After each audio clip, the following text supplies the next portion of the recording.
Hey everybody, I wanted to talk to you today about I just heard a commercial on the radio, and it brought back a bunch of old memories, things I've never shared on YouTube for obvious reasons. Um, that's not part of my journey anymore, the stuff that it brought up.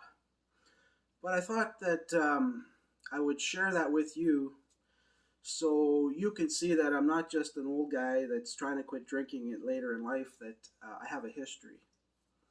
So the commercial was about people that were trying to quit drugs and alcohol and having problems because of peer pressure.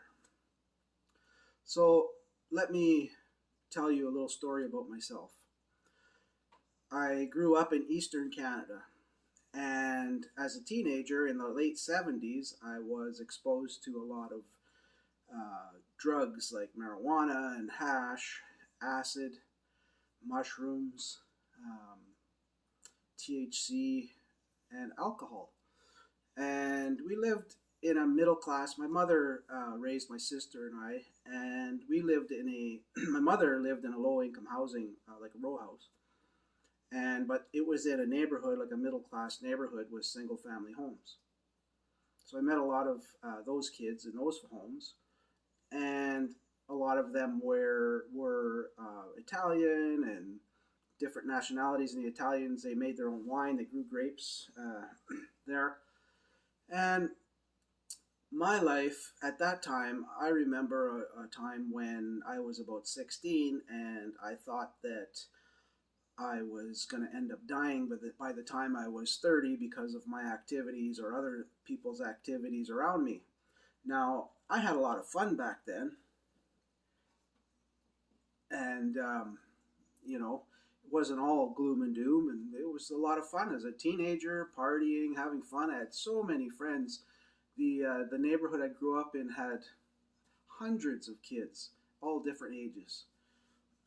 um, there was no shortage of people to meet and hang out with, so those days I did a lot of that, smoking marijuana, drinking alcohol, overindulging on the alcohol. I remember a few house parties where, one I remember doing a face plant on the front yard, and then I ended up waking up in someone's bedroom at the house.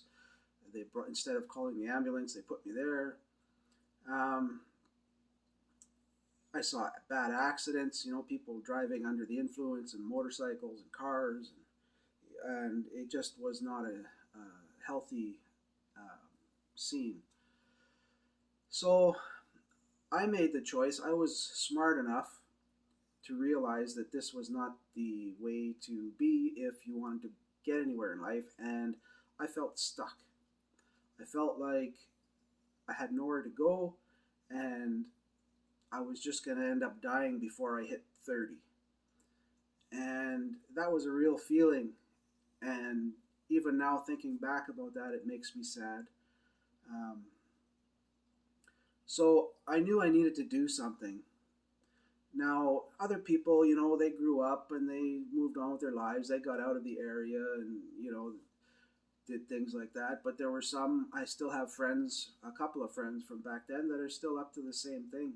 I touch base with them on Facebook, and they still have that mindset of back then when they were a teenager, and it's just not healthy. So what I did was I ended up packing up my gym bag and moved about 1,600 kilometers west out in Canada away from home. I left my mother and my sister, my grandparents who raised me for a while, and my uncle and aunt and cousins, and um, I just picked up and left because I knew that if I didn't get out of where I was with my character, my personality, I was probably going to be in a world of trouble. And I did end up being arrested and went through that whole process. And so, I heard that commercial today, and it made me think that I feel really bad. I sincerely feel bad for someone who feels that they're stuck somewhere. because unless you're being held captive, you're not stuck anywhere. I'm living proof. I moved 1,600 kilometers away from where I grew up. I still miss my home. I still call it my home, even though I haven't been there for, almost for about 40 years. I still miss it, and I miss some of the friends. I have them on Facebook, and um, I long for those days in a way, and I long for those old friendships. Um, but it wasn't healthy, and I realized that, and I had to get out, and I did. And I wouldn't say that I was a big success story in life because my goals are a lot higher than where I am today. But I've had a long career in the government, and I have a family. I have kids.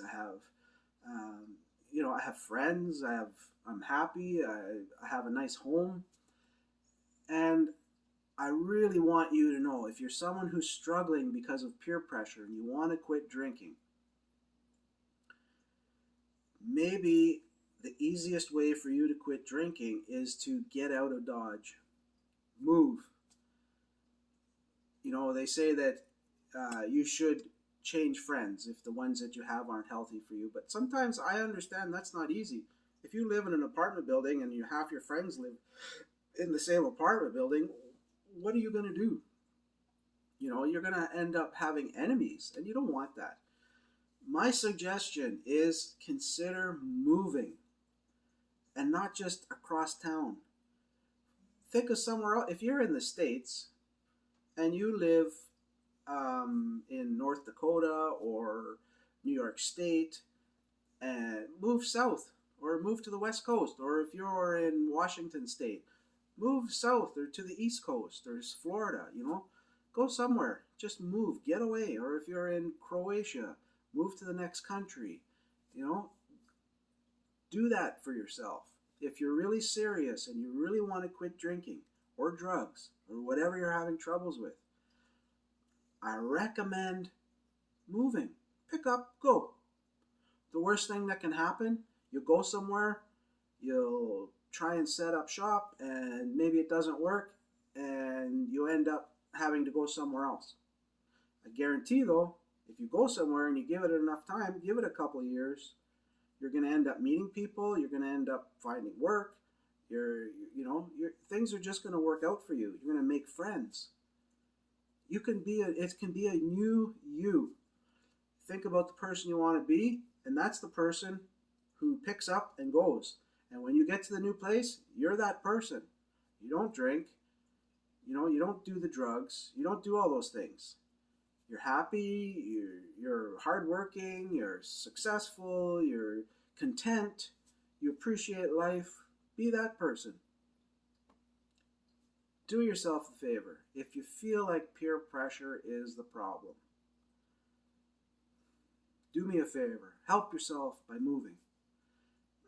Now, who am I to tell you to move? Well, I don't know. Just some guy on YouTube, but I do have that experience. I did that. I left my mother. I saw her, I think, 4 times as an adult before she passed away.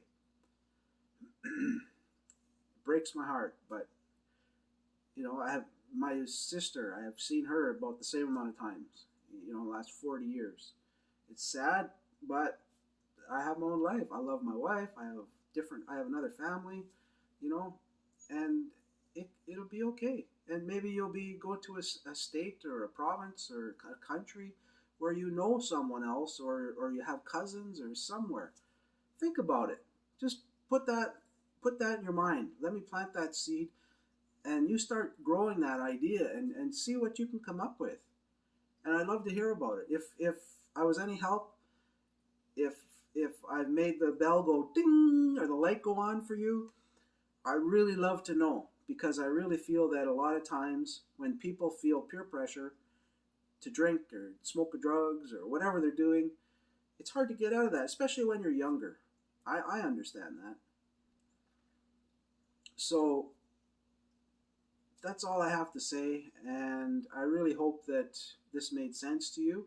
and I hope it can help you. Have a great day.